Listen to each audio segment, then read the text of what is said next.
106.5? It's time now for Front Page Jacksonville, a show that delves into the issues that affect you. We believe in transparency and providing only the facts. And now, here's Octavius Davis.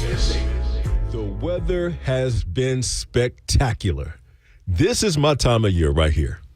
This is the time of year where I feel great. You know, there's like that little slight coolness in the morning. You know, mid to low 60s. The humidity isn't very high, but it's not cold. It's just a little coolness in the air. And then as the day progresses, the sun is shining, the birds are chirping. It's hot out. Now, this is the perfect weather to me for us here in Jacksonville. But when we start getting into August, September, you know, that melt heat where you inhale and you can just, you can smell what Satan is cooking on the barbecue because it's so hot outside. No. That's a little too hot for me. But this right here is the perfect time of year, and I absolutely love it. It was a gorgeous week here in the city of Jacksonville. I heard that we have some rain going on this morning around the city, which is cool. You know, we can definitely take that. But I love this time of year. Good morning to you. Welcome to another edition of Front Page Jacksonville. I'm your host, Octavius, the $1 Million Voice Davis. Appreciate you hanging out with me on a Sunday morning. And hanging out with me in the studio is my compadre. Oh, Lord. My sister from another mister. Wanda P., how you be? Good morning. Sis, it's so great to see your face. It's been a couple of weeks since I had a chance to actually see you in person. Yeah. So how's the past week been for you? Well, you know, I'm coming off of being out for like close to a week and a half. Sure. Because I was sick. But good to be back, still, you know, trying to get rid of all this upper respiratory whatever. But, yeah, doing well. No complaints. Yeah. I didn't get to experience the weather like you did because I was indoors. Yeah, it was glorious. But, you know, in our profession, whenever those upper respiratory challenges come, you know, sore throat, strep throat, things of that nature, sinus allergy, sinus colds. congestion, it is the worst. It is. Because, you know, ENT, ear, nose, throat, it's like all of that stuff is connected. All connected, yep. And so, you know, even for myself as a voice actor, I always, I'm going to say hate. I hate it when clients reach out to me in those moments when I am experiencing symptoms because, I can record, but it's not going to sound the same. Exactly. You know, it's not going to sound the same on mic, and it's not going to sound the same in our head. Your ear, because you know how it is. It's like it's like you're underwater. Right, exactly. And it's funny because I went back on the air Friday, and so I was telling, you know, my boss, Elroy, I'm still nasal.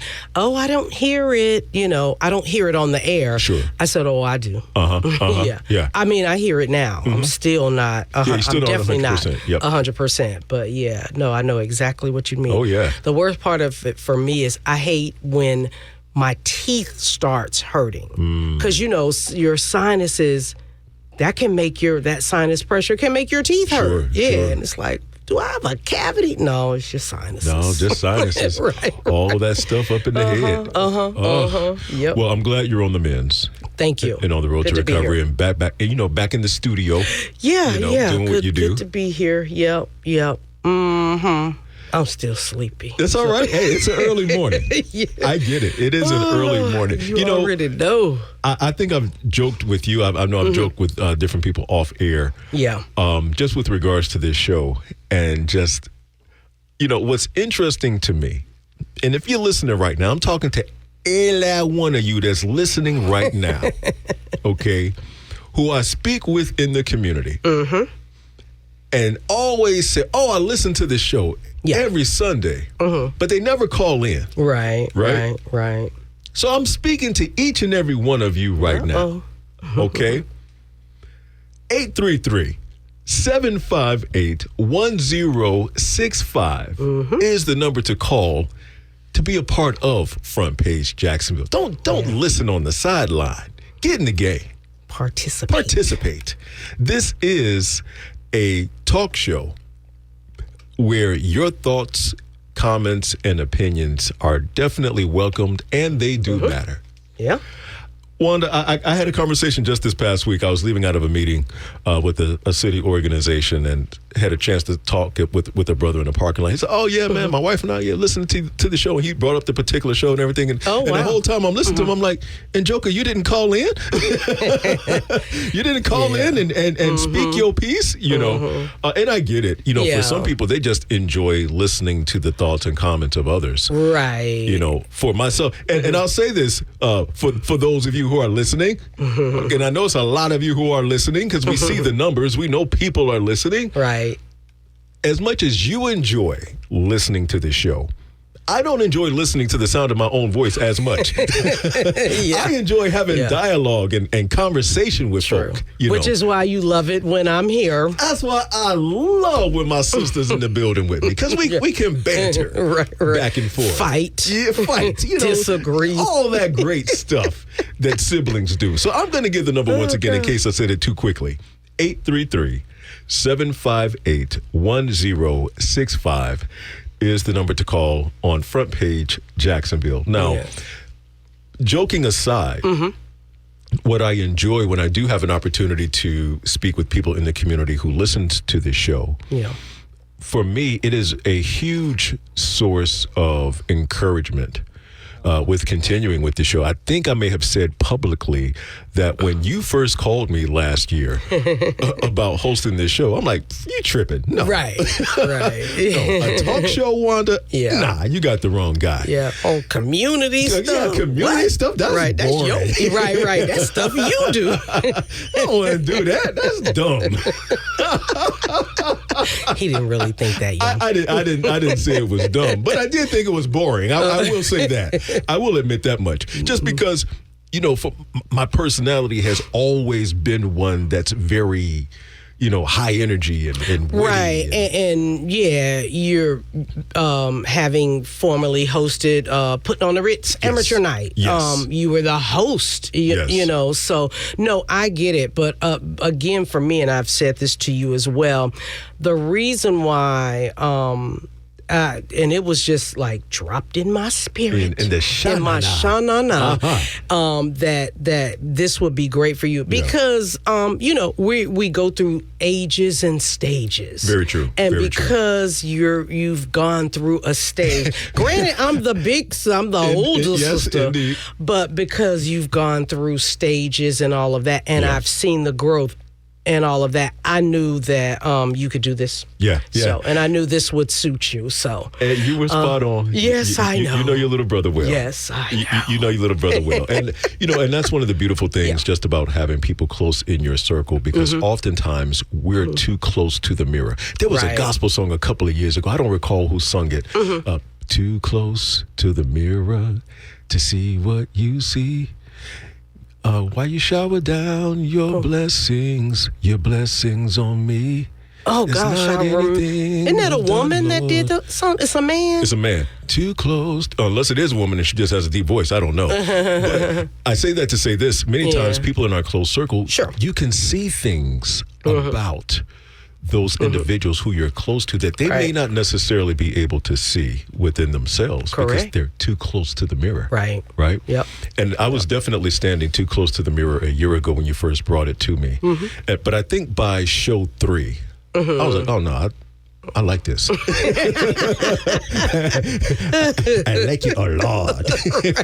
And I like it. Oh, gosh. And I never thought I would say this initially on the onset when you brought this to me. I actually like doing Front Page Jacksonville more than I like being a afternoon drive host. You know, doing a day part. Because, you know, a few weeks ago, I had an opportunity to sit in for Shelby on a Friday. And I voice tracked.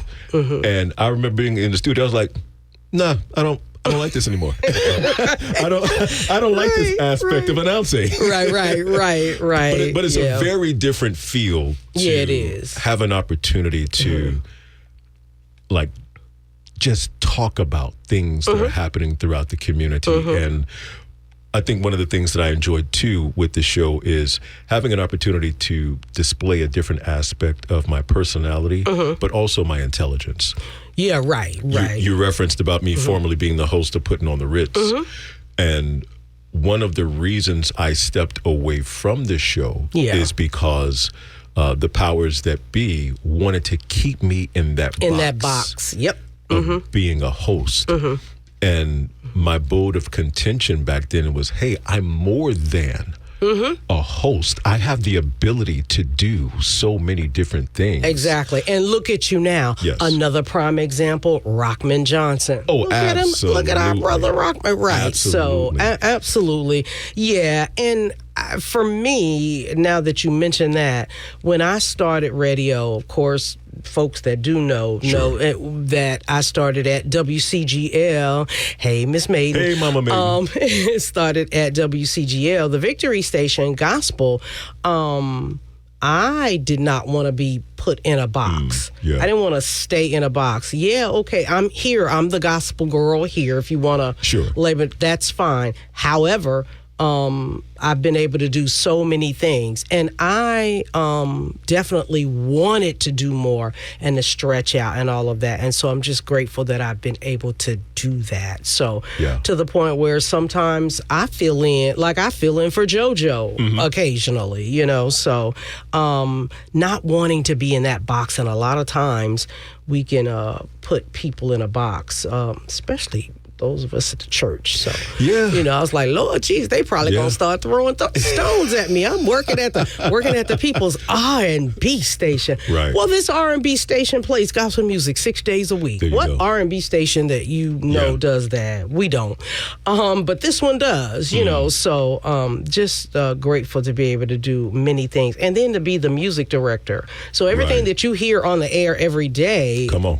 I'm responsible for. Yes, you are. So, boom, there it is. So, and I remember those conversations that you and I would have years ago when you would say, "Hey, I want to be able to do X, Y, Z." You know, at a non-gospel station, I want to be able to do, you know, expand my horizons. Yeah, and get better. Very interesting that we're having this conversation. Hopefully, you know, everything will fall into place. But we're going to have a guest in the next hour who, in my humble opinion, is a pioneer with a lot of the things that you and I are discussing. We're talking about, because I don't know if you realize this or not, but he directly impacted my career in radio, but indirectly impacted yours as well. Absolutely. Come on, prayer. So hopefully we're going to get prayer. Y'all don't know nothing about prayer. Hopefully everything will align for him to still be able to come in the studio with us this morning and talk about all of the amazing things that he's doing. Yeah, he has stretched out and grown and just... I'm so happy for him. We call him Prayer. You know him as Mincy Pollock. Right. All right, we call him Prayer. We know him from way back then. Okay. But before we dive into everything, we have a break coming up, and we also have a guest that's going to join us this hour who we'll have an opportunity to speak with. But before we dive into that, a lot of different things that are happening around the city. The first thing I want to start things out on this lighthearted tone. And I want to talk to you about the Sunglass Bandits. I'm sorry, say what? Yes, the Sunglass Bandits. Now, granted, that is a name that I have given them after reading this story. Okay. The Sunglass Bandits were apprehended at the Orange Park Mall. Oh. They had been stealing from malls from Jacksonville through West Palm Beach throughout the state of Florida. Really? Yes. See, I'm not up on the news. You're not up on this weekend. Yeah. The Sunglass Bandits. Now, again, I've said this before as it relates to other stories. I understand that our court system is one where innocent until proven guilty. I understand that. But I saw the pictures. Florida Highway Patrol actually is the one who made the arrest, and they posted a picture on their X page, formerly known as Twitter. I saw the photos. Oh, wow. They did it. How do you know they did it? So here's why. I am unofficially convinced that they did it. Where's the evidence? Okay. They had $16,000 worth of stolen sunglasses in their vehicle. They did it. And Wanda, I'm about to pull up now. When I republish this on YouTube, the video version of the show you can see on YouTube. And when I post my clips on social media with clips from the show, I'm going to include the photos of the suspects. And so, Wanda, I'm going to pull it up for you real quick to take a look at it. Wow. Okay? Because Willie, Earl, and Junior, that's what I'm going to call them. Let me show you these photos. All right, first off, Wanda, here's Willie Earl. Okay. Oh, he needs some sunglasses. Okay. And there's Junior. Lord, he needs sunglasses too. They did it. Okay? They did it. That is hilarious. Not only did they find the $16,000 worth of stolen sunglasses in their vehicle, investigators estimate that the suspects have stolen more than $65,000 worth of merchandise from Florida malls and Sunglass Hut stores. Wow. I just want, I guess when they have trials and all that, we'll find out, hopefully, why sunglasses? No clue. Were they easy? I don't know. Anyway. So when the first thought that came to mind for me is, okay, for them to have that amount of sunglasses, they must have found a way to, in Florida, we call it a lick, all right? So a lick is basically a little hustle you come up with where you can turn around some money quickly, all right? They hit a lick. Right. And so I don't know if that was them selling these sunglasses online. Yeah, right. Right? Or selling them out of the trunk of their car because $16,000 worth of sunglasses were found in the vehicle. Yeah, right. And so that leads me to believe that they were selling the merchandise, to turn around and make money from it. So again, the suspects I'm referring to are the Sunglass Bandits. That's how I'm going to refer to them as. Yeah. But they did it. Wow. They did it. That's a interesting crime. I've never heard of such. But again, like you said, it was a lick for them. So, and a part of hitting a lick is something that's easy for you to do. Quick and easy to do. Yeah. Something's going to fly under the radar, But I don't know Willie Earl or Junior. I don't know which one of them messed it up. Because why are you rolling around with sunglasses where it's visible to see the sunglasses in your vehicle through the window? Yeah, right. Yeah, right. Now, I'm not. We're human, right? Can I keep it real with you for a moment, please Wanda? do. Listener, can I keep it real with you for a moment? Okay, so I'm not going to sit here and make it seem as though I've never been light of hand before walking through the store. Right. Okay. Two different instances. When we first moved to Jacksonville, we used to live off Justina Road. So I was a kid. I'm talking like maybe 7 or 8 years old. I don't remember the exact age. Yeah. However, as a kid, I used to love this gum called Big League Chew. Back at this particular age, I loved baseball. Darryl Strawberry was my favorite baseball player. And I wanted to be a baseball player because of Darryl Strawberry. Well, TV commercials were promoting this gum called Big League Chew. And the gum came in this little pouch, kind of like tobacco. You know how some baseball players. Yeah. Well, that's how the gum was in this pack. Well, Mama didn't have no money for Big League Chew. Mama wasn't going to buy me no Big League Chew. So one day she sends my brother and I to the store to get something for her. Well, I wanted me some Big League Chew. Oh, Lord. So my brother went one way. My brother is 2 years older than me. He goes one way.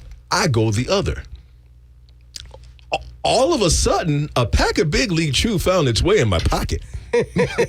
I don't know how it got there. Yeah. So as I'm attempting to walk out the store, I'm looking for my brother so we can leave together. My brother had already walked out of the store. He didn't give me a heads up. So as I'm trying to walk out the store, the clerk, young man. Oh, boy. You're busted. Come here, please. What's that in your pocket? Matter of fact, no, it wasn't in my pocket. It found its way like in the front of my pants. Oh, okay. Right? it was a lady clerk now that I'm remembering this story. She's like, what's that? I was like, what you know how kids do. What? Right. I'm looking around, what you, I don't know what you're talking about. I don't know what you mean. She's like that, right? Well, what is that? Pulled it out. The big league chew. Yeah. Get out of this store before I call your mama. Okay. I hightailed it home.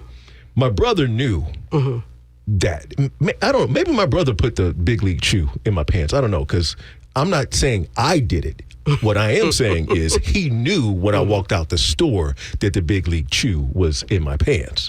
So I'm not sitting here saying, casting judgment on Willie Earl and Jr. And the story doesn't call them that. That's what I'm calling the Sunglass Bandits. Okay. Right. I'm just simply saying, I get it. Yeah. To be a part of a crime, it doesn't make any sense to us. Right. But it might make all the sense in the world to them. Right. Just like that 7-year-old kid in that big league chew bubble gum. Right. Exactly. So, exactly. Stuff happens, but hopefully they'll learn from this. Hopefully they won't have to spend a lot of time behind bars if they get convicted of this. Yeah. And they can make some better life decisions. Because they look young, but still old enough to know better. So, yeah, they in trouble. Yeah. Hey, stick around. More is on the way. You're listening to Front Page Jacksonville. I'm Octavius Davis.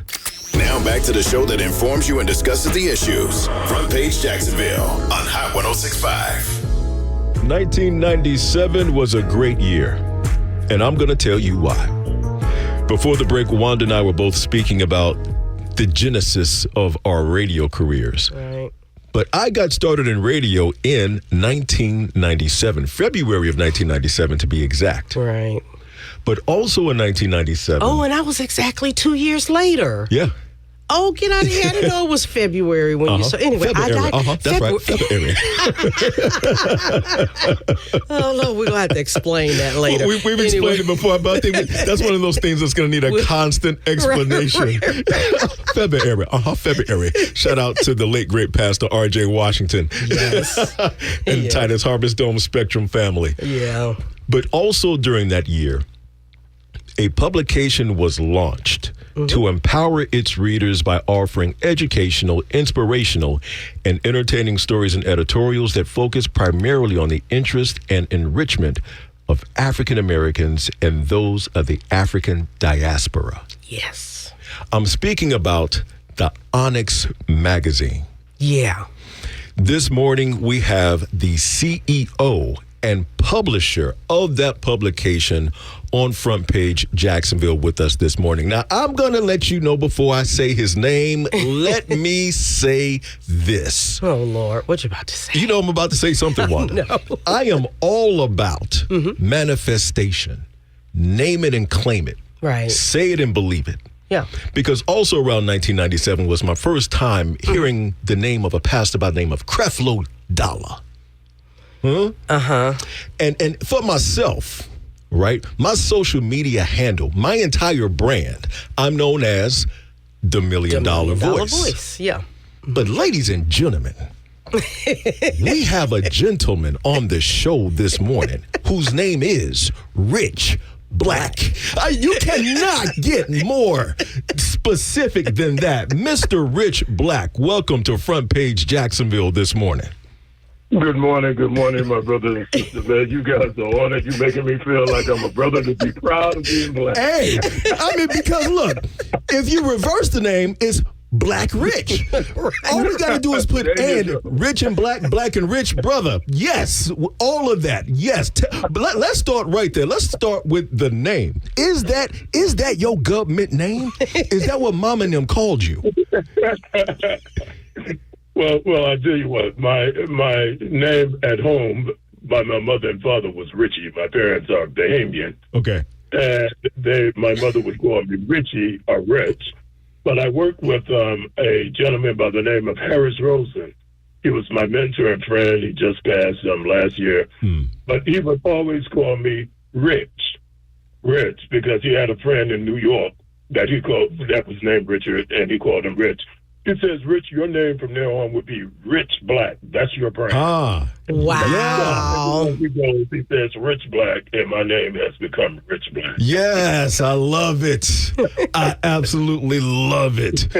Well, Rich, we are glad to have you on the show with us this morning, talking about this premier publication that highlights the richness of and within the African American community. So before we get into the history of the publication, let's talk a little bit about yourself first.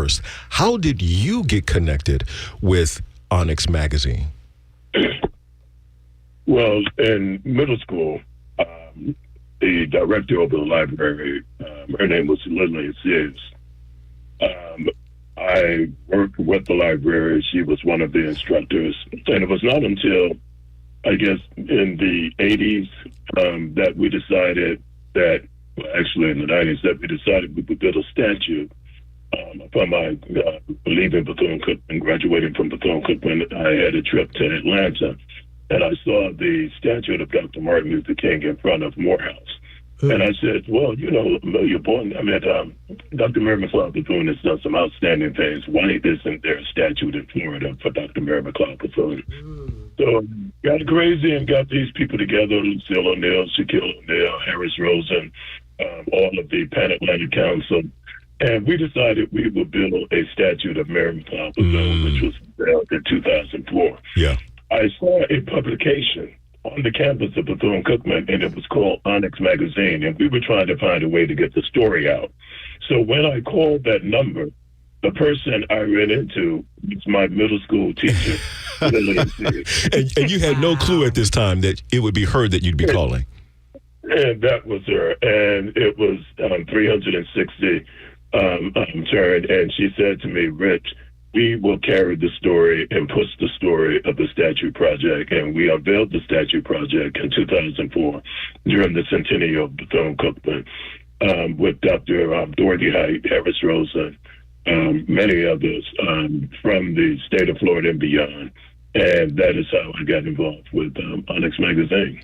Wow. What a story. What a story. I love it. And as an HBCU alum myself, I love when alum turn around to give back to their institution, but in such an impactful way that it echoes for the generations that will come through the halls of those institutions as well. And so you were the one who spearheaded getting Dr. McLeod Bethune's statue there at Bethune-Cookman University. I love that. You inadvertently reconnected with a mentor and educator from middle school with this ONYX Magazine publication. And so now here it is. You're at the helm of running ONYX Magazine as the CEO and publisher. How has that transition been for you? Well, I'll be honest with you. It was something that I never wanted to do. My degree was in business. I had worked in sales, was doing very well, 6 figures. And all I wanted to do was to get a BMW, travel the world, and just get 6 figures. A simple life, a very simple life. Yeah. And then here comes Trayvon Martin. Yeah. Here comes George Floyd and all of the other issues. And as a father of 3 sons, I said to myself, when do we have the sense to say, you know what, it's time we get involved, it's time we give back. Yeah. And it's time that we pay it forward. And I started just bringing people together. We did a big event, it was called ONYX Awards. I was working at the time after I completed the project. Harris Rosen signed me on as his diversity director for Rosen Hotel and Resorts. And we launched what was called the ONYX Awards. And the ONYX Awards celebrated the contributions of African Americans throughout the state of Florida. And when I took over the magazine, purchased the magazine, I wanted to do something different. So we branched out on Women on the Move, Man of Honor, and we started moving forward on those initiatives. But to be honest and answer your question, it was something that I didn't want to do, but then something as I began to really see what was happening on the landscape of America, I said, if I'm not contributing, then I'm the problem. So it changed my life.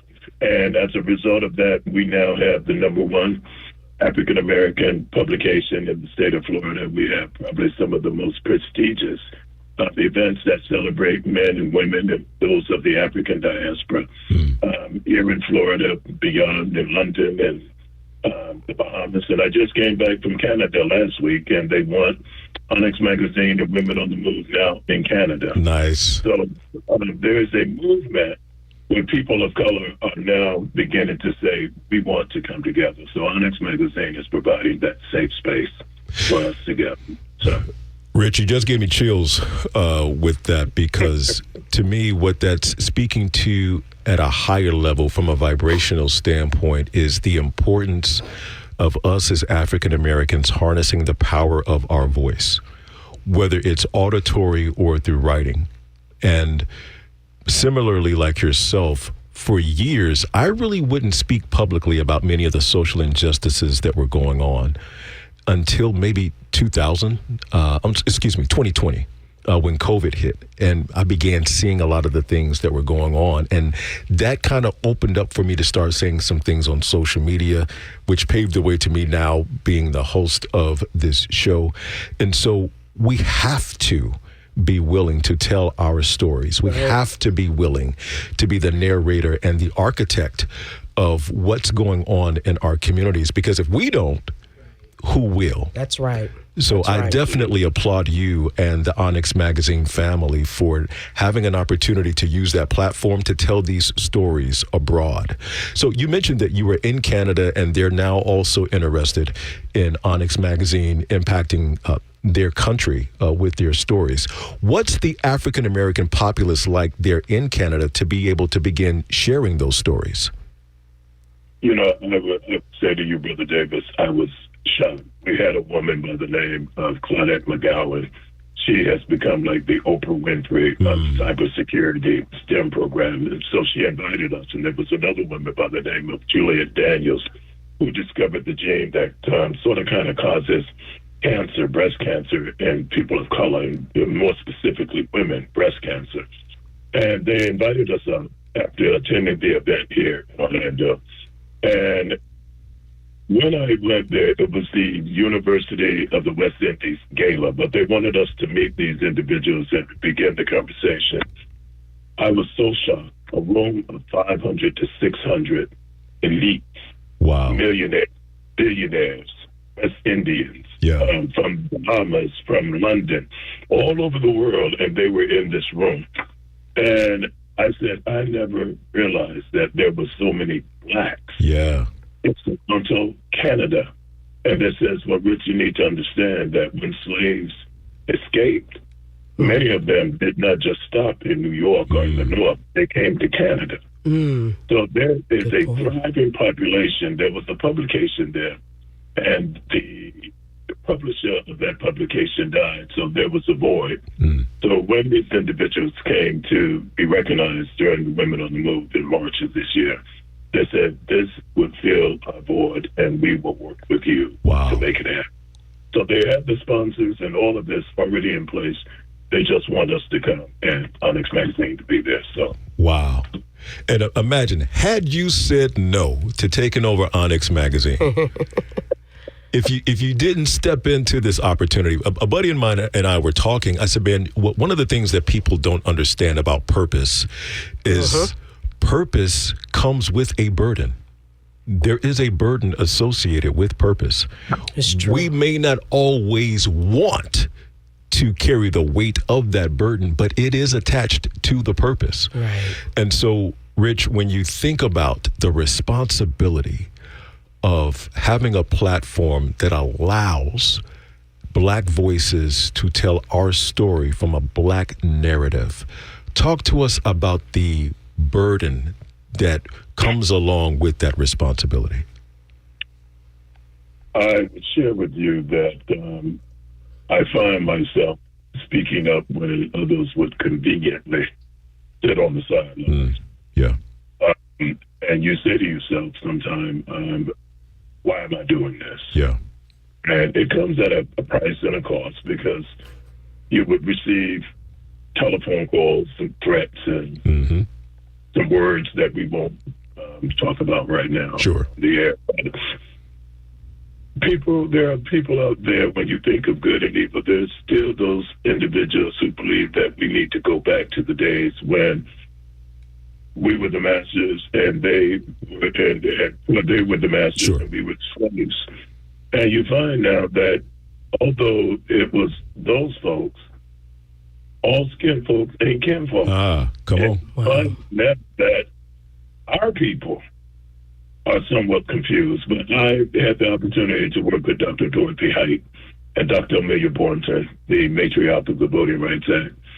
And they told me that oftentimes in trying to push the agenda as it relates to African American and the African diaspora, oftentimes it was basically our folks that created the problem, and go and give the information that needed not to be given.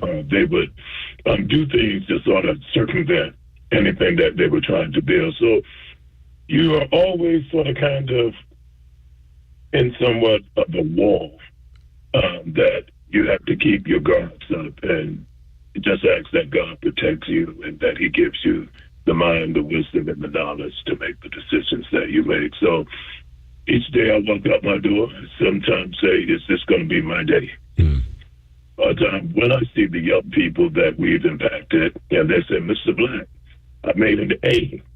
And, you know, I could live in a gated community and all of that, but I've chosen to live in my community. Yeah. And just to see the young people and to see that they see that there are progressive Black males who are doing progressive things, I feel that I have to stay here. I have to be that role model. I have to be able to say that, hey, some of these kids, they don't have their fathers are not around. Some of them don't have mothers. But when you see them, you give them a hug or you say, hey, what are you doing? How's school coming along? They feel that that is the greatest thing, and it's during their formative years. So there's an elementary school that sits right outside my home. So I feel that God has called me to do it, and I continue to do it until he calls me home. And I, for one, am very grateful that you choose to answer that call every single morning, that you're blessed to open up your eyes. So let's talk about this calling, ONYX Magazine, this platform that for many of us here in Jacksonville, we were familiar with seeing it around town. But then there was a little bit of a cooling off here in Jacksonville, but ONYX is ramping back up here in Duval County. Talk to us a little bit about ONYX Magazine resurfacing in the 904. Well, we started there in Jacksonville with Chief Spade and Cyrus Jollybat, who was there with Florida Blue. And I guess because my emphasis was more Miami with my cousin Congresswoman Frederica Wilson and Orlando and Daytona Beach and Tallahassee because of the HBCUs. We sort of didn't get so involved with Jacksonville, and I said to our committee, you know, we need to go back home. Yeah. And Jacksonville is the very beginning. So we decided that we needed to go back to Jacksonville, back to the homeland, and relaunch. And we are now really excited. We have an awesome committee of folks who are working with us, you guys there at 106. Yay. Indeed. And then if I could, so I can make sure that I can come to Jacksonville, I need to mention these committee members, Wanda P., Ricky Anderson, the Honorable Tony Hill, Chrissy Bird, Angela Pittman, Sarita Franks, Penny Dickerson, Marian Eccleston, Rodney Hurst, Brenda Marsh, Melanie Tisdale, Jesse Williams, Ronnie Garvin, Mr. Ernest Allman, 5,000 role models, and Lucretia McBride. I had to mention those names so I can get into Jackson. Oh, yeah. Want to make sure that you don't have no smoke with your committee members. Good job, Rich. Good job. Well, you can come to Jacksonville. Thank you. I can make it in. They're not going to stop me at the bridge and the gate. Well, absolutely love the fact that ONYX Magazine is coming back home. One final question for you before we wrap up. In today's digital age, where everything is social media based, with ONYX Magazine, for individuals that are accustomed to reading their news and their information in the palm of their hand with their mobile device, has ONYX Magazine transitioned to be available on a digital platform?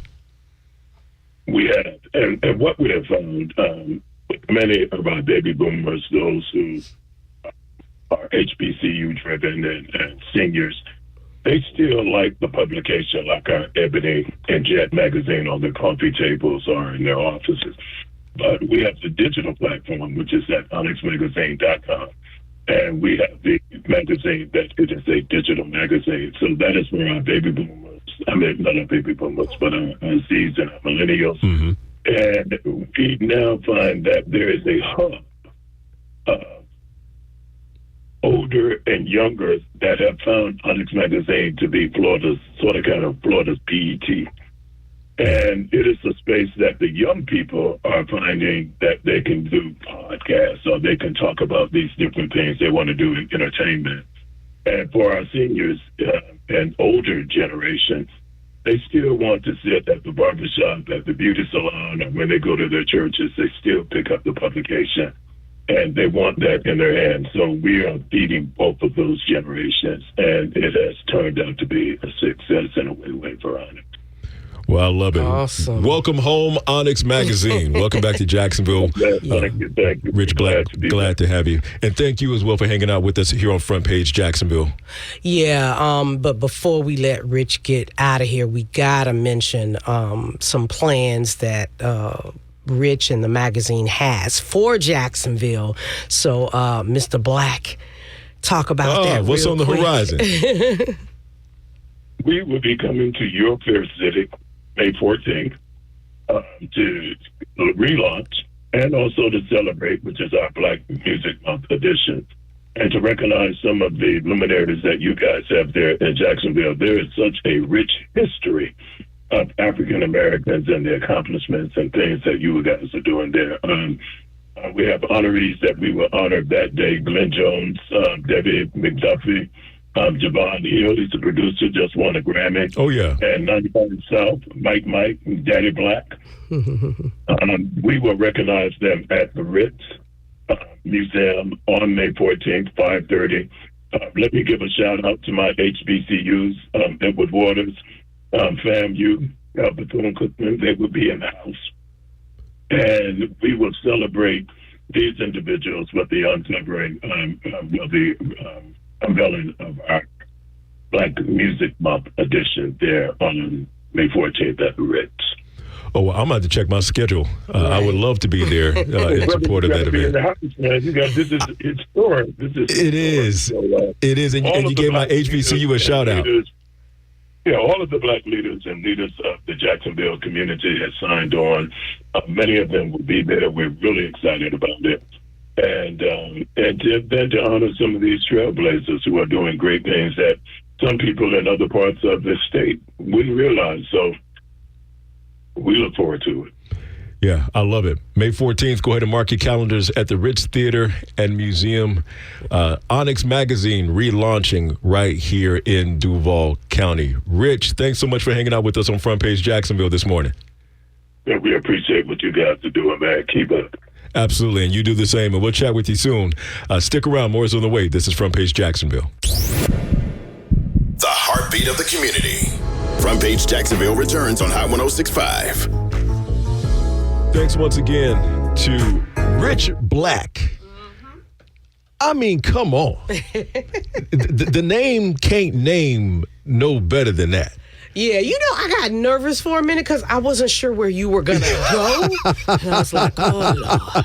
Well, I can be a little unpredictable. Yes, I know. I can be a little unpredictable. But I like where you went. Yeah, so. And I love many of the things that ONYX Magazine is doing. Mm-hmm. And, much as I shared with Rich, it's so important for us as African Americans to be in the driver's seat when it comes to telling our stories, narrating our realities.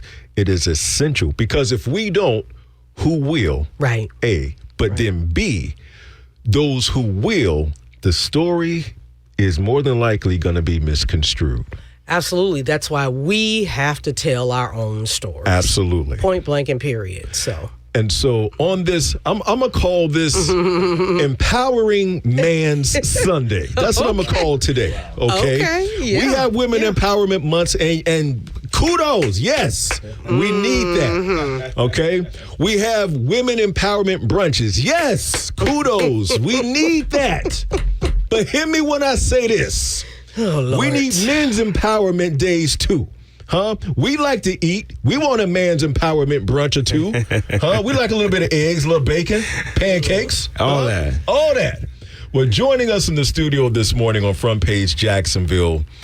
Oh, man. This guy. It's like a little reunion. This is definitely feels like a reunion. A reunion going down in the studio. Yeah. His name is Mincy Pollock, but we know him as Prayer. Prayer. That's right. Prayer is in the building, people. We know him as Prayer. Local entrepreneur, you've been involved on the political scene for quite a while here in the city of Jacksonville, but you have also taken over and spearheading an amazing movement in our community. For so long, people knew of the Black Expo. Yeah. What many people may not know is that the Black Excellent Fest is the rebirth of what we used to know as Black Expo. Black Expo for Jacksonville. For Jacksonville. Yeah. And you, Mincy Pollock, are at the forefront of that charge. Welcome to Front Page Jacksonville, brother. Man, I'm glad to be here. Man, I'm enjoying this reunion already. When I walked in the door, I thought you had an intern from UNF. That's Wanda over there. You know what I'm saying? Yeah. You go all the way back, man. So it's great to be here, man. First of all, thanks y'all for having me. Yes. And I'll go ahead and say, you were talking about ONYX Magazine and what he did. That's another great example of trailblazing and impacting the community. We're going to talk a little bit about the Florida Black Excellence Fest, but one of our biggest explorations, or people say, what do you want the Florida Black Excellence Fest to be, or what do you see it?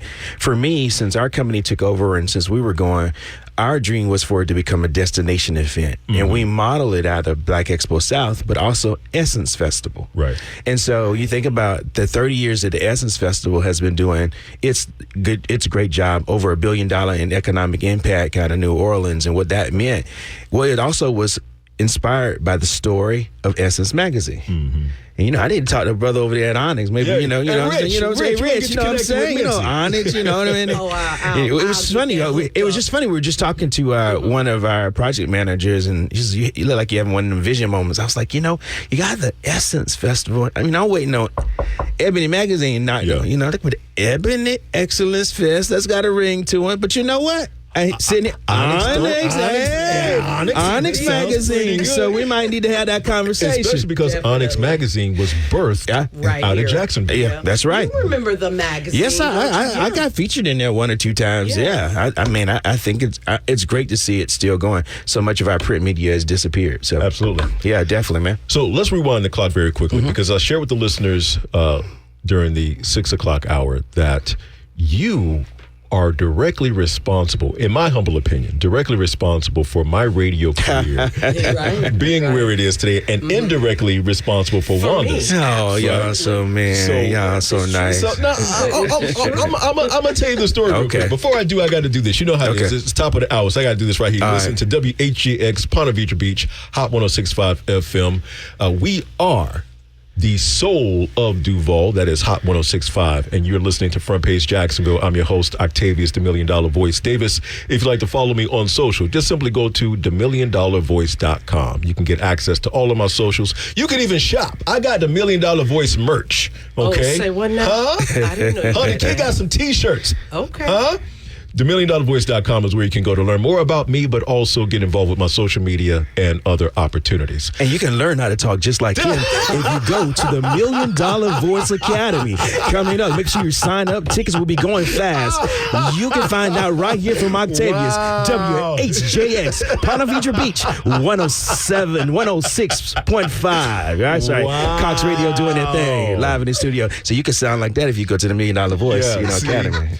But see how smooth. That's not going to you see how he dialed back into his radio roots real quick. So I was a student at Edward Waters University, working at Walmart. And I don't recall where I'd seen, because you used to host events around town, the Prayers Club. That's it. You had a Sunday morning radio show where you would play gospel, hip hop, and R&P, rhythm and praise. That's it. Right?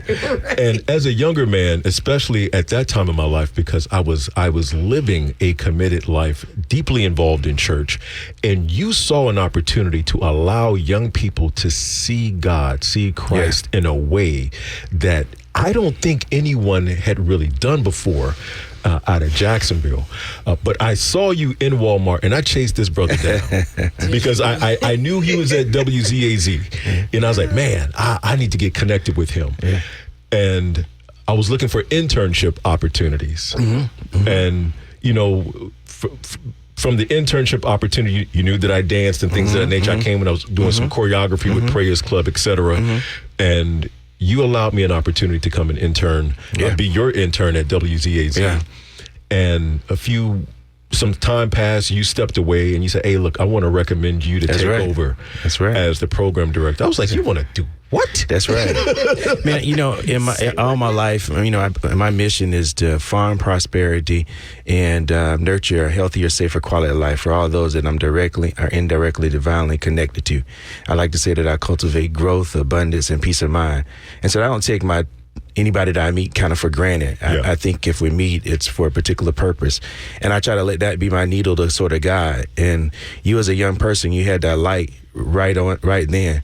I've been known to always do these crazy trailblazing things, you know. So when we did gospel, hip hop, and R&B back then, church is like, "Oh, that's of the devil. Yeah, you can't do that," you know. And so, but I felt, you know, it was a shifting of where kids needed to be. You can't say, "Don't listen to this and don't listen to that. Don't do this and don't do that. Don't dance like that to do this," you know. But don't give an option, right? I was very solutions minded even back then, and I saw that, you know, God had put you into our life and our ministry as a way to impact kids' life, and you did that. I was just talking to one of the praisers just the other day about you, because they found you on Instagram still dancing. Oh, wow. I was like, look at him. He's still doing his thing. He's still out there doing his thing, you know. And you made a credible impact. I think, you know, the way that true blessings happen sometimes is, Pastor once explained it to me, like you could be at the door and water could be at your back. And you may have done everything you can do and you can hold it, but sometimes it's time that you got to move out of the way just so things can flow. And I think that things in life are based on seasons. And so I'm always walking through life looking at what season I am and what's supposed to be that next journey as a part of that season. And for that, it was you. It was time for you to go do what you're doing. And then now here you are in $1 million voice, and you've done some incredible stuff for the community, stuff you've done for Edward Waters, and, you know, some of the stuff I see you doing recently now, like, you know, for, you know, Thanksgiving and all the stuff that you're doing. So I think you're in your lane. You're a great family guy. We see you posting, and we appreciate you. So thank y'all for both reminding me of that.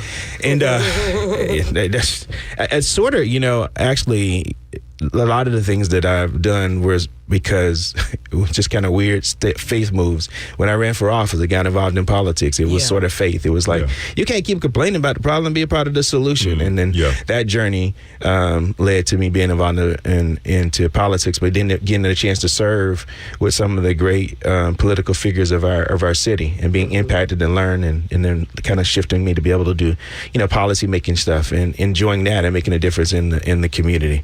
And then back in 2017, our company, the Pollock Group, was a marketing and agency.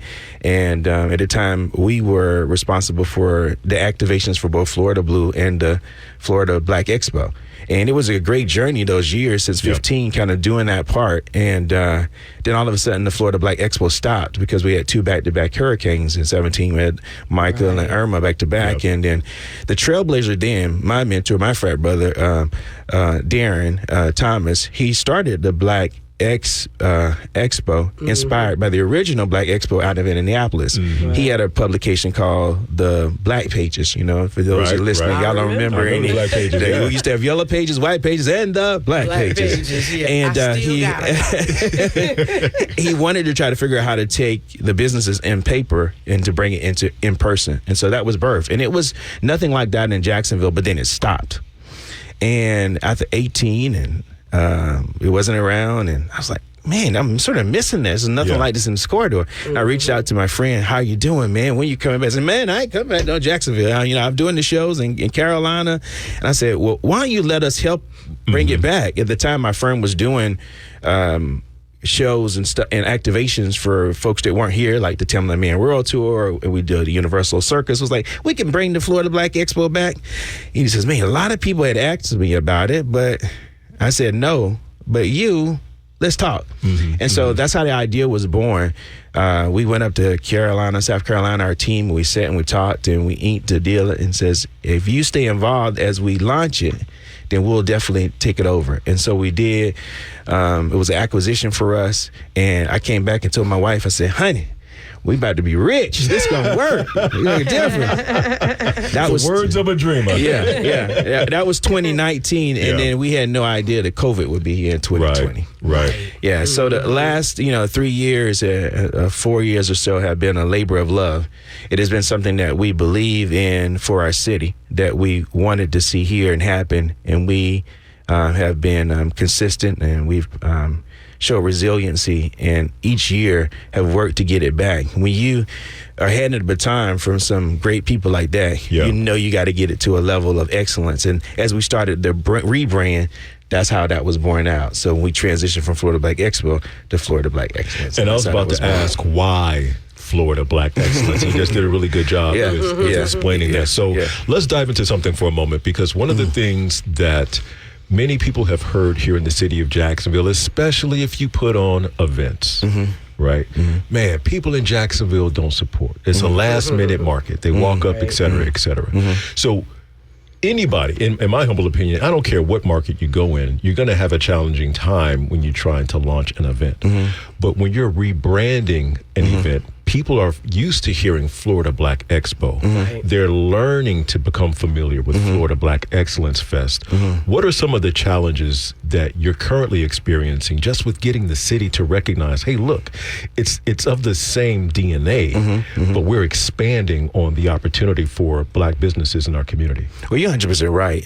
Every, goal has its obstacle. And you hit the nail on the hammer. The first one was our rebrand. The first thing was being resilient, because it was COVID.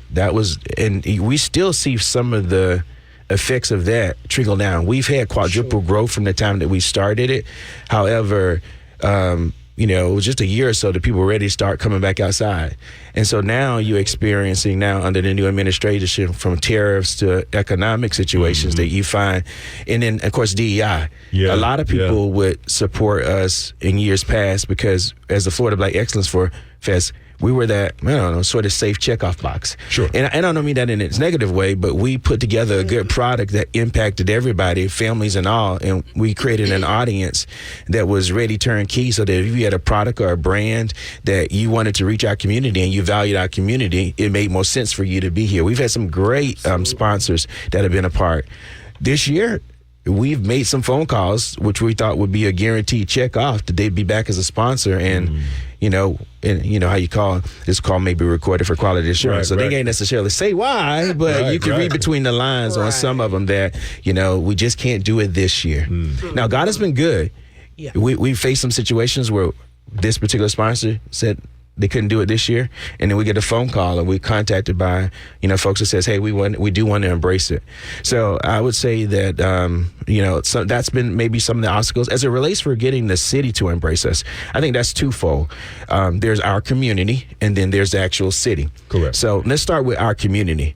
I don't knock the people in our community. I love them, and I try to, in my mind, say them, and then how I talk is not to say they're last minute. They're just our community, right? And this is our market. And so that part never really makes me nervous, but we are intentionally about another thing that happens between our community. Sometimes if you're not controlling your narrative, as you said in the beginning, there's some other great people that are doing great things that are similar to us. You think Bowl, or you got the Natural Hair Fest, or you got the Melanin Market. And so sometimes if you don't control your own narrative, our community will pick you hiss each other. They're like, that's that thing, and why are you doing that? And so we are intentionally about embracing everybody that's doing something good, and then figuring a way to highlight what they're doing. And so once we do that, we've gotten the buy-in, I think, from the community, because we're not trying to be the silo. Our goal is not to be one of those other organizations. Our specific goal is to become the premier destination event for Florida, to impact over 2,500 families, to be able to bring economic tax revenue and jobs to our city. We want people to be coming to the Florida Black Excellence Fest from all over the country. This year, a recent economic study, impact study, was done by Visit Jacksonville, and that's when we noticed we actually had quadruple growth. So you'll have over 200 jobs. We'll impact over 500,000 this year from a business line straight, from a direct business impact, somewhere around a million. So when you begin to look at it, you'll get the embracement of the city. Our title sponsor is the city of Jacksonville, and we were shifted from being a part of city funding from a grant perspective to now we're actually in the sports and entertainment category, and we're embraced by that whole division, the same people that put on the Essence Fest. So the biggest thing for us is just to be able to get the word out like we're doing now, and then make sure that we have attractive and interactive activities at the fest. Make sure that we have the right celebrities that attract. We can say, we got workshops and seminars. Nobody will just come to no workshop and seminar. You were sitting there talking earlier like, we need a men's empowerment. Women do that. And they gonna go and they gonna have their sister time, and such and such speaking. They're gonna be praying the kumbaya. Man, we got to make sure that we have the right talent. So we went from the convention center, and then as part of a rebrand, we took a step of faith and moved to the stadium. And so we did the east and the west side of the stadium. We had some logistical challenge, but it was something, again, had never done before. So then we did that, and then we shifted to the flex field at the stadium. And it was interesting. We experimented with doing it on a Sunday. And so this year, we're doing something unique and different. We always try to do. So this year, the Florida Black Excellence Fest main event and the taste will both be at the ViStar Veterans Memorial Arena. They said, what? Had never had been there before, so we're doing it. And then because of we work with the end in mind, our board, our team, we're going to for the first time ever, we're going to have an FBX post concert as well. So again, modeling after the Essence Festival, you go there, you'll get all the empowerment workshop, and you got a concert every night. This time we'll actually have two concerts. So you'll have the mini concert that you have after the taste, but after the main event of the Florida Black Excellence Fest, we will be also having a concert as well inside of the arena. So a lot of new changes, differences, great activations, but we think if we give a good product, it is the goal that whether it's ONYX Magazine or Ebony, somebody will come, and then people will be coming from all around the world to be able to come be a part of us, and we want to leave a lasting impact along the 6 columns of the Florida Black Excellence Fest. Well, the event is taking place June 25th through the 28th. You mentioned some of the things that participants will be able to experience. I'll give a quick rundown of what's been announced so far, at least. On June 25th, the Top 20 Under 40 Breakfast that's happening at WJCT. Also on the 25th, Celebration of Freedom for the Florida Black Excellence Fest kickoff at Bethel Baptist Church. Actually, this year it'll be at St. Paul AME. At St. Paul, okay. So we have that going on at St. Paul. A golf tournament. Oh, that's new. So normally we would do a sponsors luncheon, think about our sponsors and participators and that kind of stuff. And this year we wanted to kind of, again, try to do something different. A lot of people have golf tournaments, right? And so it's like, what's the way that we could honor our sponsors, give them lunch, but still do something that's interactive? So for the first time ever, we're going to do the Champion Circle Golf Tournament and Golf Clinic. So it don't matter if you don't know how to play golf. We're going to have it. It's going to be a festival in itself. So you can come. We don't want you to tear people grass. Because we'll be out there hacking up the people. Sometimes you'll hear a golf tournament, you're like, I can't go to that. I can't play. But this is for everybody. And then also we're going to be doing it at Brentwood's Golf Course. And that golf course is about to go through a couple of $1 million of improvements. But we're going there before all the improvements happen because that's where only place blacks could play. And so instead of going where we couldn't play, we decided to bring it home. And so that is going to be unique. We're going to have a black golf museum exhibit, so you can learn about the journey of blacks in golf and their accomplishments. The Calvin Peete Foundation is going to be partnering with us as well. Nice. And so we're super excited about that. And all of those sponsors, they'll be featured at every hole, Nice. but they'll get a chance to be a part of it. So that's one of the newest things that we have. Now, that'll definitely attract the brothers.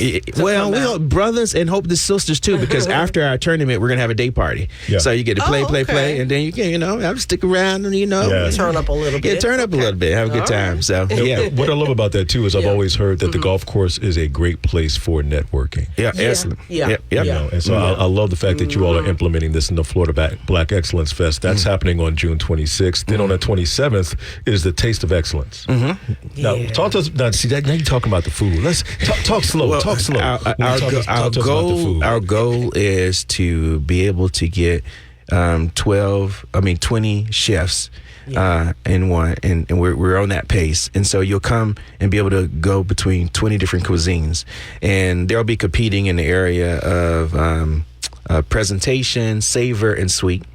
And then we have one called the People's Choice Award, where you drop a little thing and you pick which one is your best chef. This has been going on for years as a cornerstone. This is our sort of our signature event. It's our, get dressed and have a good time event. Proceeds from this go to support non-profits.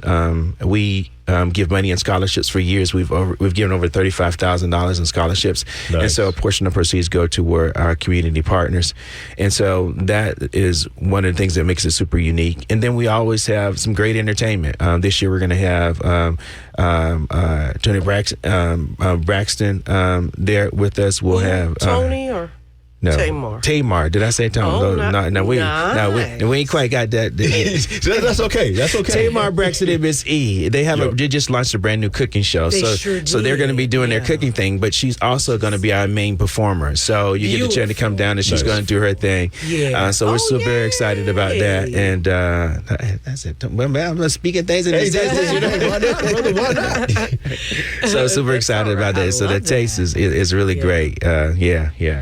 Oh my goodness. And That's then on exciting. the 28th, the main event is taking place. The Florida Black Excellence Festival itself happening at the ViStar Arena downtown. Walk us through what that experience is going to be like. Well, we look to impact 2,500 households. The event is packed with some workshops and seminars, and packed with some great entertainment and great activations.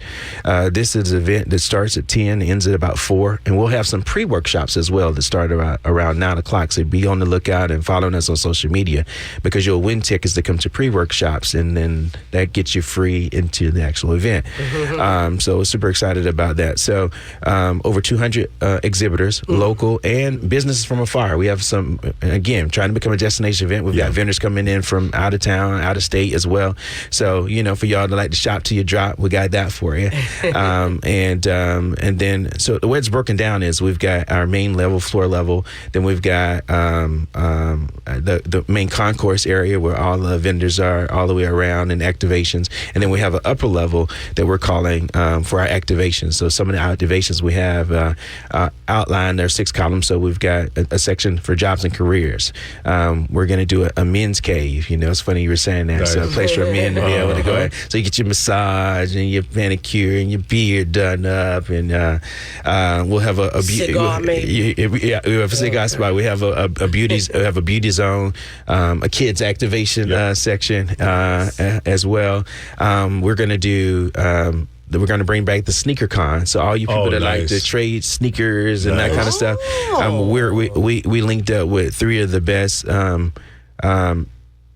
sneaker traders, enthusiasts in town, and so that's why I'm going to attract thousands as well. Yeah. And then we're going to, for the first time ever, one of the exciting activations that we're going to have is we've partnered with the National Spades Association.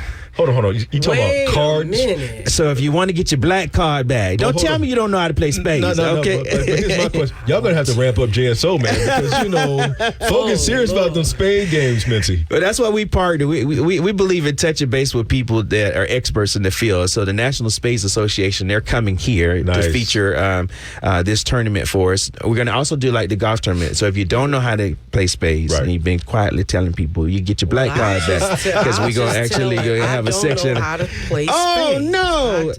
Well, we got something for you, so people won't take your black card, and so we're gonna teach you how to play spades, and we're gonna be spades over $11,000 in prizes will be given away and cash, and so that's gonna be really unique to it. The National Spades Association is actually in negotiations with Caesar's Palace. I mean, it's a fast growing kind of thing, just like the poker thing. So we're happy to get a chance to do that right here. So that's one of our newest activations as well. And of course, we'll have a health zone and that kind of thing as well.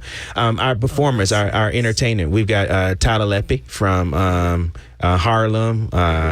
He's been featured in Tyler Perry's new movie Duplicity. Oh yeah, right. The actor, Tyler Leppy. P Valley. So he'll be there. We got Kamal Hassan. They call him the Denzel of Tubi.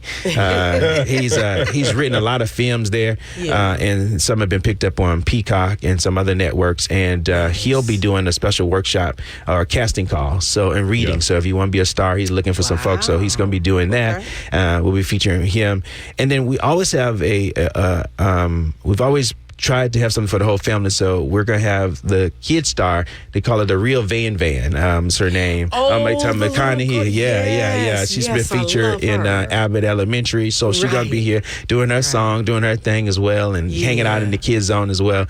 So she's gonna do her piece, and then we're gonna close with what got us here, and that's our faith. And so we always have what we call the FBX Voice Competition.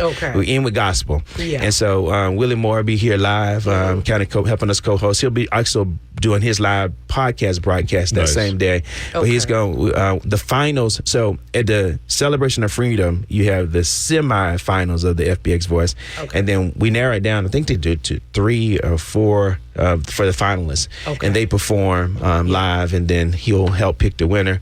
We'll close out the event with that, and we got the logistics playing so bad, gonna get folks out of there, and then we do a door reopening at 7:30 for a concert as well. So we're super excited. Who's doing the concert? Oh, we can't. I think I can. If we go to commercial break, I got. Let's take a commercial. If we take a break, I need to make sure I can say it. Right. But let me look.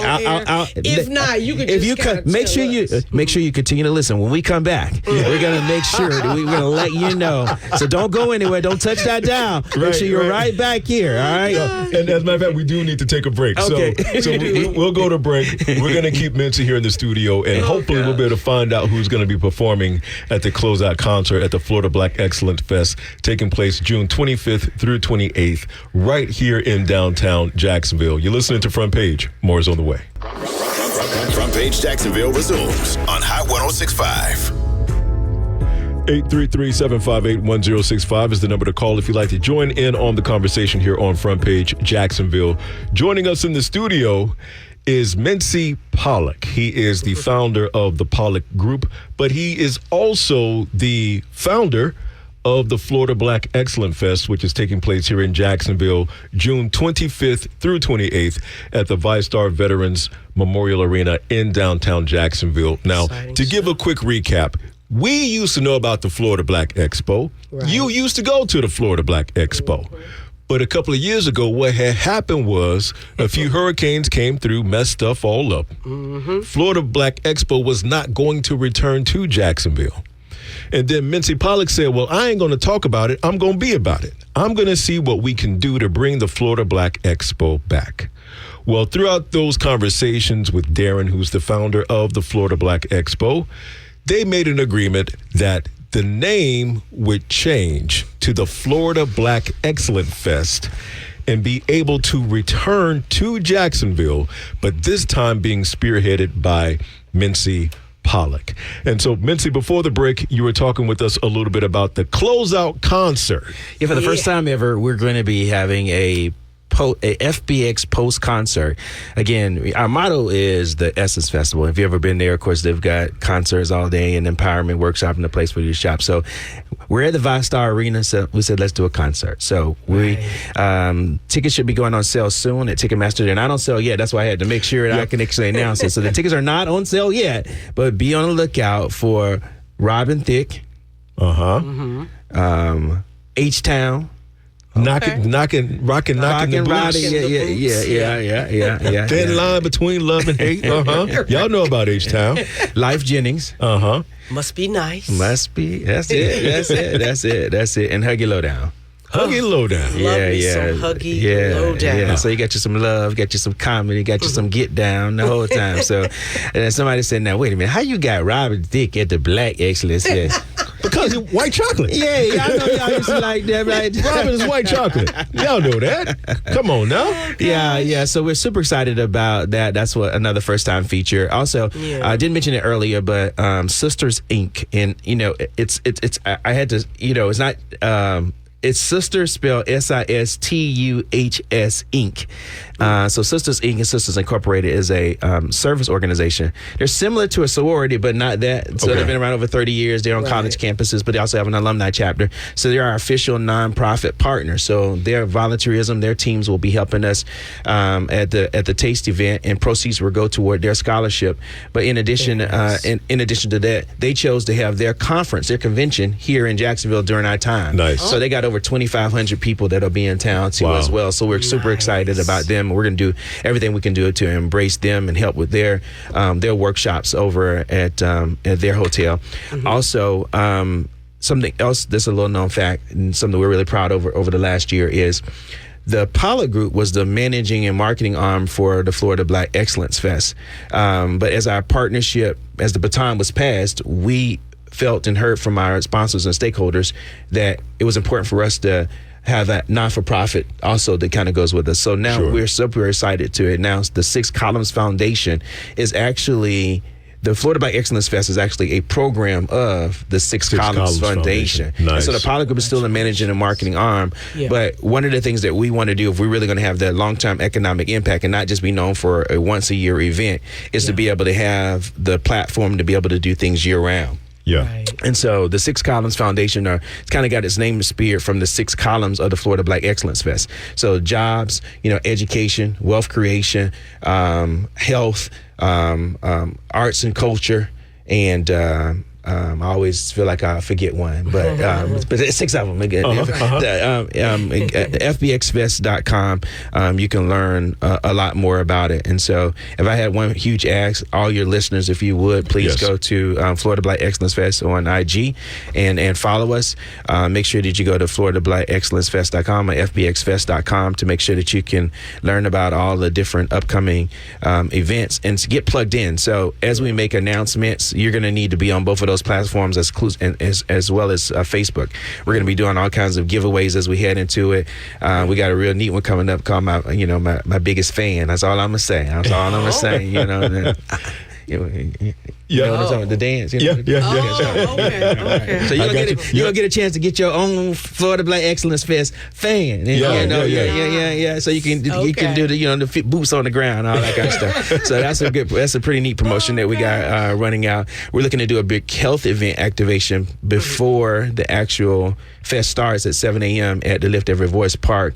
And so if you participate in that fitness and hit and walk participation, you're going to get a chance to get a t-shirt and some tickets to the event as well. So stay plugged in so you can hear about all the stuff that we're going to be doing leading up to Impact. Right now, nominations are open. So if you know somebody that's under 40 and they're doing a fantastic job, so Wanda already has a lot of applications in, so don't nominate Wanda. We got a lot.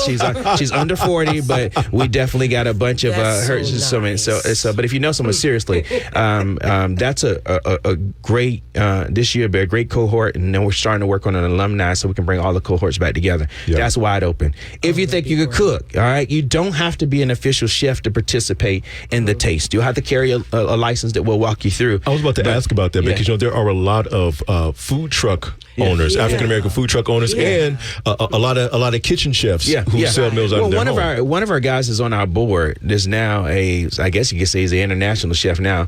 Is Jeff Johnson. Jeff from 3J's Catering started with us at the Florida Black Excellence Fest. He actually lost his first year, got the People's Choice Award, came back and won it, then came back and won it again. Nice. And then now Jeff left his regular job. He now has a contract with Amazon town. He does catering all around town. He has his own festival. He has his own cookbook. Nice. You know, and so we've got great stories like that. We had a cook that a baker who made all her stuff in her house, right? Yeah. And she just was inspired to do it. She was battling cancer and needed something to get her mind off of that.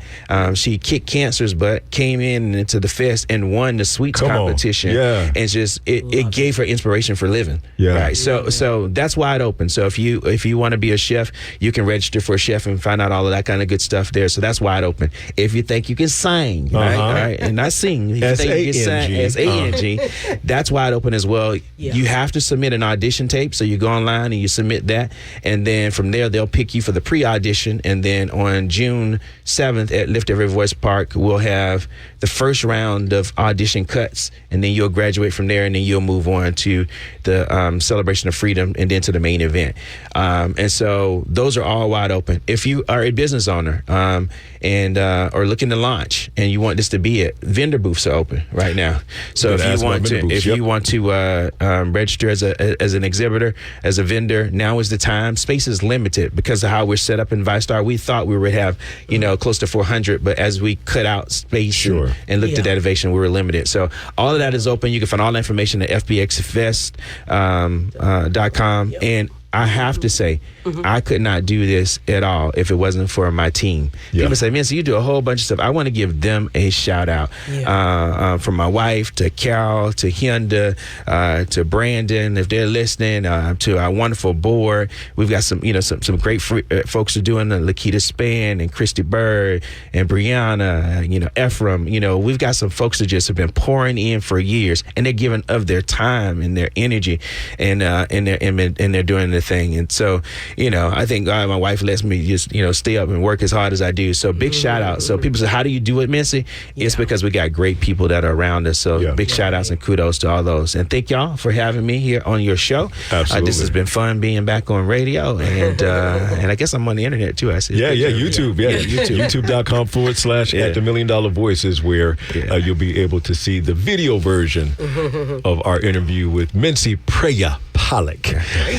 FBXFest.com is where you can go for all that information that Mincy just shared and more. Of course, being able to purchase tickets and stay abreast of the different announcements as we lead up to the Florida Black Excellence Fest, and more information is made available. Mincy, man, it's been great being on the mic with you again, brother. It's been wonderful, man. It's been wonderful. It's been wonderful. Make sure that you signed up for the $1 Million Academy. All right, tickets on that. Make sure you do that, man. Yeah. See, all right, this guy. Hey, stick around. More is on the way. You're listening to Front Page Jacksonville. The heartbeat of the community. Front Page Jacksonville returns on Hot 106.5. Enjoy being in the studio with my brother, Mincy Pollock. Once again, right here on Front Page Jacksonville. And before that, we had Rich Black, the CEO and publisher of ONYX Magazine, which is making its way back home. Here in Jacksonville. Two great institutions. Absolutely. Doing great things. So the Florida Black Excellence Fest that's happening, and I tell you, man, these braces, I feel like it really interrupts my enunciation. The Florida Black Excellence Fest is taking place in Jacksonville, June 25th through the 28th. And ONYX Magazine is doing its relaunch in Jacksonville on May 14th. Right. At the Florida Theater, at the Ritz Theater and Museum. Correct. Yeah, that one is a small reception, really with leaders and whatnot.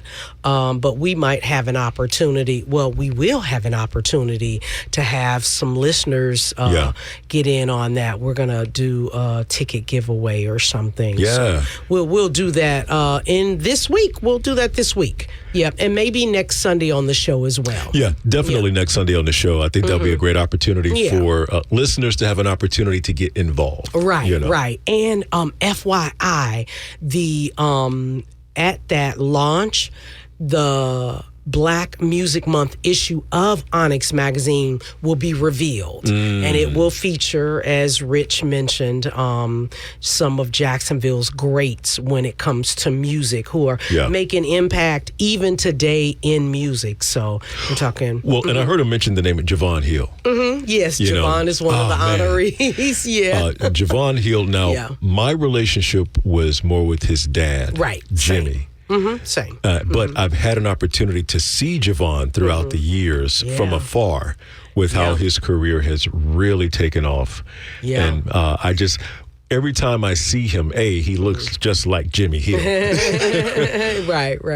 But each time I see him and see many of the things that he's involved in, it really makes me smile just thinking about Jimmy's influence on his sons. His dad and his mom, for that fact. They would be so proud. Oh, my goodness, of what Jimmy Jr. as well as Javon, the impact that they're making in music, not just here, but just worldwide. Absolutely. They those guys produce and play for major players in music. So, gospel and R&B. Or as some church folks would say, secular music.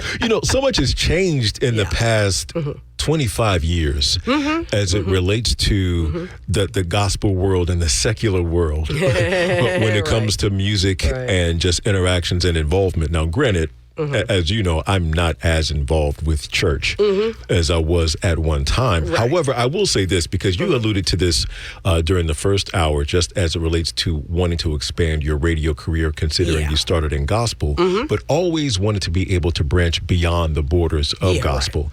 And then even Mincy, when he was on earlier, sharing his beginning stages with Prayers Club and his whole thought process with that show, wanting to create an avenue for young people to see it and experience an aspect of God and music that wasn't necessarily Canton spirituals, Shirley Caesar or Canton, and so coming up the rough side of the mountain. Exactly, kids are like, "What? Yeah, they don't want to hear that."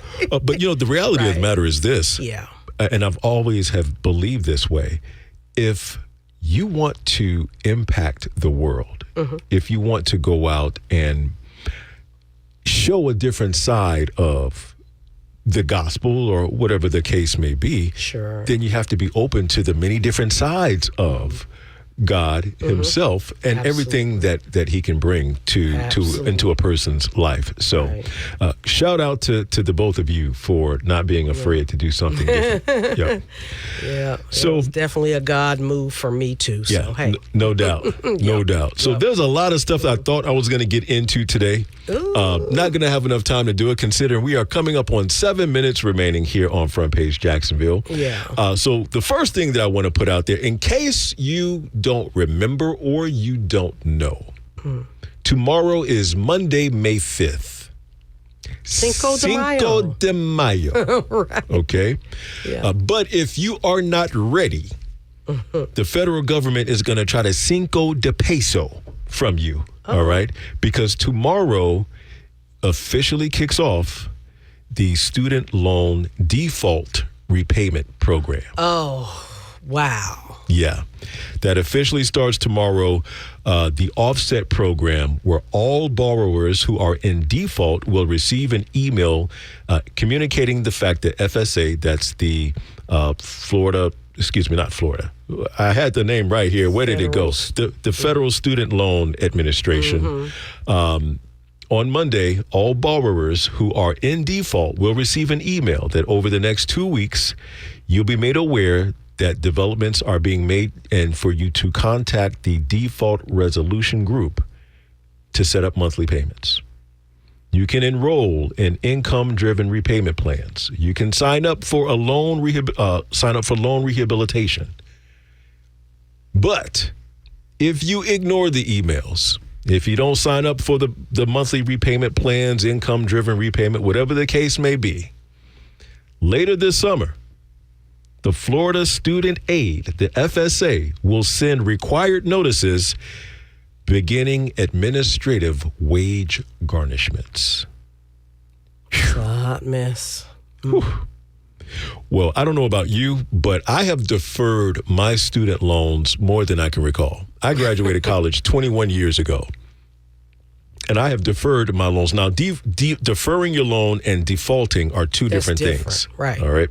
Two very different things. So loan deferment is where you're pushing it off. It still accrues interest, Right. but you're pushing off the payment until a later date. Right. When you default on the loan, there were active repayments that were expected on that loan and is still accruing interest in the process. So if you have not already, I want to warn you or remind you, tomorrow, May 5th, Cinco de Mayo, don't let them Cinco de Peso, all right? Set up an income-driven repayment plan if that's within your means to do so. That's what I've done. I have a payment plan set up because if you let them tell you how much you're going to pay back, it's going to be a fee that's probably going to be more than what's in your budget to be able to afford. Right. So get ahead of that. Don't let them. Oh, thanks for letting us know that. Yeah. Don't let them railroad your pockets. Please don't. Please. And then what else do we have? The Kentucky Derby. The Kentucky Derby took place this weekend, and I saw a lot of people, specifically us. I've seen a lot of us dressing up and going to Derby events around town or going to the actual Kentucky Derby itself. Now, I'm not a Derby guy, but that's okay. I recognize that some people are. Now, what I do enjoy seeing, I like seeing the attire. Yeah. Yeah, I like seeing people, get all dressed up or whatever. Well, yesterday was the 151st Kentucky Derby. The winner was the horse Sovereignty. All right, it was a $5 million purse.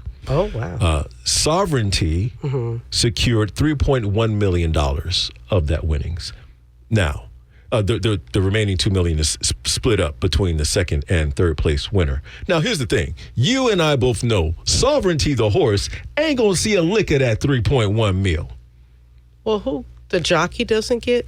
I'm sure the jockey gets paid a little something, but I'm sure the bulk of that goes to the owner of Sovereignty. Right. They do their whole thing to have those racing breeded horses. But it got me to thinking, because I saw so many African Americans posting on social media over the weekend about Kentucky Derby, I began wondering, okay, well, what's the connection between African Americans and the Kentucky Derby? Well, I found out some pretty interesting information. At the first Kentucky Derby in 1875, 13 of the 15 jockeys were African American. Yeah.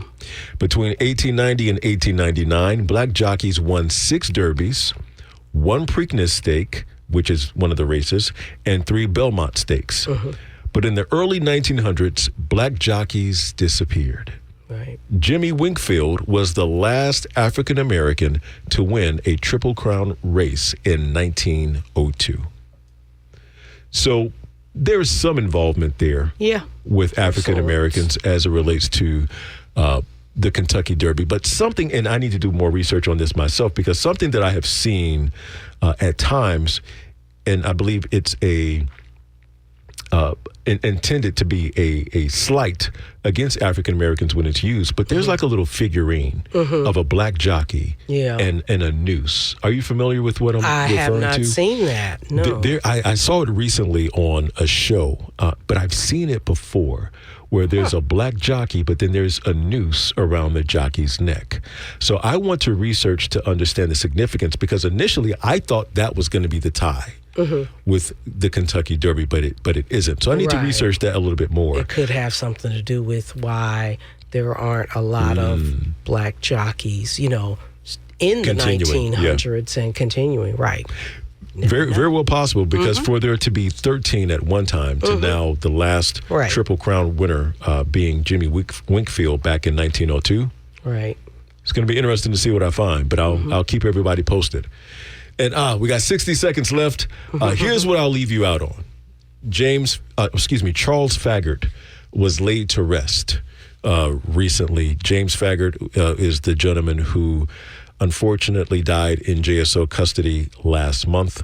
His family was finally able to lay him to rest. A few more details were released, and unfortunately, I don't have the time to get into the full breakdown of everything, but apparently he had an episode. He had mental health challenges, and according to the report, was having an episode, was then restrained in a restraining chair, But at a certain point, the 9 officers who were stripped of their authority, not fired, stripped of their authority, took him out of the chair, took him to a different room, brought him back 2 minutes later, and he then needed to be rushed to the hospital.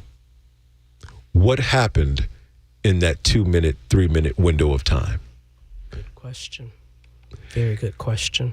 We're going to have to spin the block on this next week. Thank you so much for hanging out with us once again here on Front Page Jacksonville. Again, you can catch me online at themilliondollarvoice.com. That's DAMilliondollarvoice.com. Stick around. We're getting you back to your music. We got a little gospel music coming your way.